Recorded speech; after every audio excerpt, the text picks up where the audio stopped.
Hello வணக்கம், இது உங்கள் சிவி ஜோன். சொல்லணும் எப்படி இருக்கீங்க? இப்போ பார்த்தீங்கன்னா சபரியோட புது அவதாரம் அப்படின்னு கண்டிப்பாக சொல்லி ஆகணும். ஃபர்ஸ்ட் டைம் எஃப்ஜேவை நீ பண்ணது தப்பு அப்படின்ற மாதிரி ஒரு விஷயத்தை வந்து பண்ணியிருக்காப்புல. எனக்கே ஷாக்காக இருக்குது. பேக் டு ஃபார்மா என்னன்னு தெரியல, பார்க்கலாம். ஸோ அதை பற்றி பார்க்குறதுக்கு முன்னாடி நீங்கள் நம்மளோட சேனலுக்கு புதுசு அப்படின்னா மறக்காம நம்மளோட சேனலை சப்ஸ்கிரைப் பண்ணிட்டு பாருங்கள். பழசாக இருந்தீங்கன்னா நிறைய பேர் வந்து மறந்து சப்ஸ்கிரைப் பண்ணாமல் இருப்பீங்க. சப்ஸ்கிரைப் பண்ணுங்கள், லைக் பண்ணுங்கள், கமெண்ட் பண்ணுங்கள், அந்த ஷேரும் பண்ணுங்க, அந்த ஹைப்பும் தட்டி விடுங்க. இப்போ வாங்க அந்த வீடியோக்குள்ளே போகலாம். ஸோ இன்றைக்கி பார்த்தீங்கன்னா ஒரு பயங்கரமான ஒரு கேஸ், 2 கேஸ் நடந்துச்சு. ஒன்று வந்துட்டு ஆதிரை அண்ட் எஃப்ஜே அந்த சம்மந்தப்பட்ட விஷயங்கள்.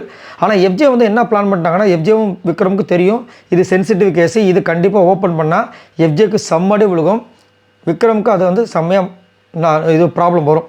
ஏன்னா இதுக்கு போய் சப்போர்ட் பண்ணியிருக்காரு விக்ரம் அப்படின்ற ஒரு கணக்கு இருக்கும். அதனால் என்ன பண்ணுறாரு பிளானிங்காக, அவங்கள பேச விடாமையே மன்னிப்பு கேட்டாங்க. மன்னிப்பு கேட்ட உடனே ஆதிரிக்கு அவங்களோட விஷயங்கள் எதையுமே ப்ரூவ் பண்ண முடியல. சரிங்களா? இப்போ சபரி என்ன பண்ணுறாரு, அங்கே நீ மன்னிப்பு கேட்டல, இங்கே ஏன் கேட்கல? விஜய் பார்வதியோட கேஸ் முடியும் போது அரோரா வந்துட்டு என்ன தீர்ப்பு கொடுத்தாங்க, மன்னிப்பு கேட்கணும்னு சொன்னாங்களே, நீ ஏன் கேட்கல? நீ கேட்டிருந்தனா அங்கே நீ கேஸில் தோற்றுருந்தாலும் மக்கள் மனசில் நீ வின் பண்ணியிருப்பேன்.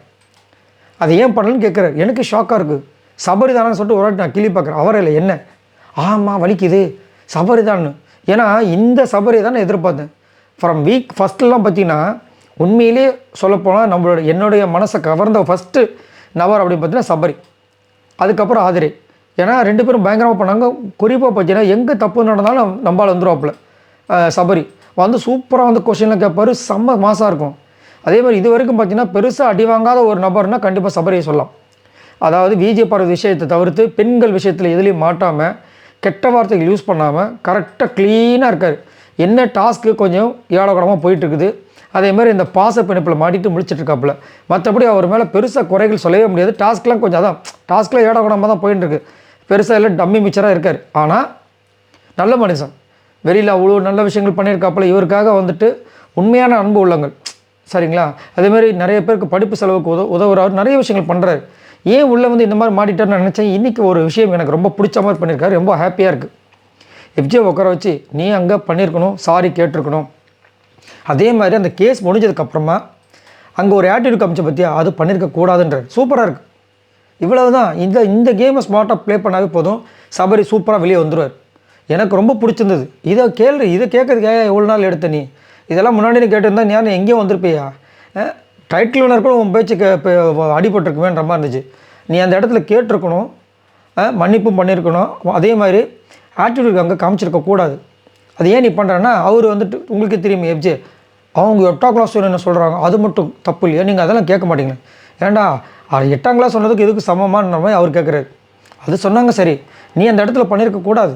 அதேமாதிரி காலையில் எஃப்ஜே வெர்சஸ் ஆதிரை உம்மலை கேஸ் போட்டதை கூட நீ எப்படி பண்ணியிருந்தனா அதை டைலூட் பண்ணுற மாதிரி பண்ணிட்டான்ட்டார். அதையும் மூஞ்சி லட்சமாக சொல்கிறாரு. எஃப்ஜேக்கு பதறுது. என்ன நம்ம கூட அண்ணன் மாதிரி பழகிட்டு டபால் நம்மளுக்கு எதிராக வந்துட்டு போகிறானே, ஒன்றும் புரியலையே அப்படின்ட்டு பதறாப்புல. நான் சொல்கிறேன் பாருங்கள், இதே கேமை கரெக்டாக நேர்மையாக எடுத்துகிட்டு போனால் செம்மையாக இருக்கும். அதேமாதிரி உண்மையிலே பாராட்டணும். அவரோட வக்கீலாக பண்ண விஷயங்களில் விஜய் பார்வதி நில கூடங்க வச்சார், நில குலைய உடைச்சார்.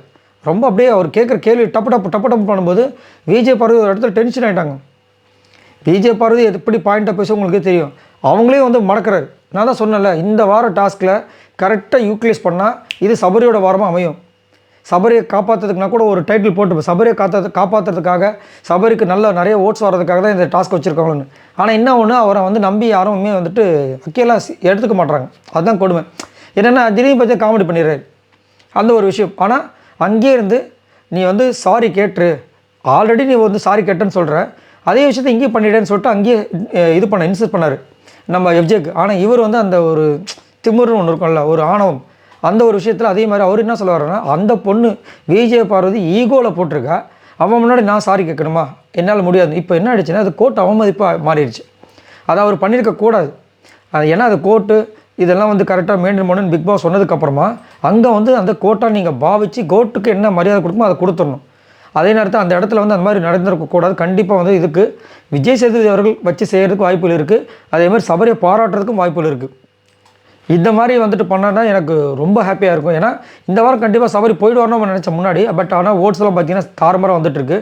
ஸோ இந்த மாதிரி கேமை வந்து இன்னும் படிப்படியாக கொடுத்தாருன்னா வேறு லெவலில் வந்து அவருடைய விஷயங்கள் வரும்.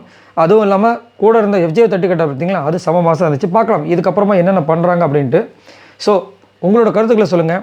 சபரியோட கேம் இந்த மாதிரி மாற்றங்கள் வந்துச்சுன்னா நீங்கள் சபரிக்கு ஓட் பண்ணுவீங்களா? மறக்காமல் கமெண்ட்ஸ் பண்ணுங்கள். பாய் நண்பர்களே.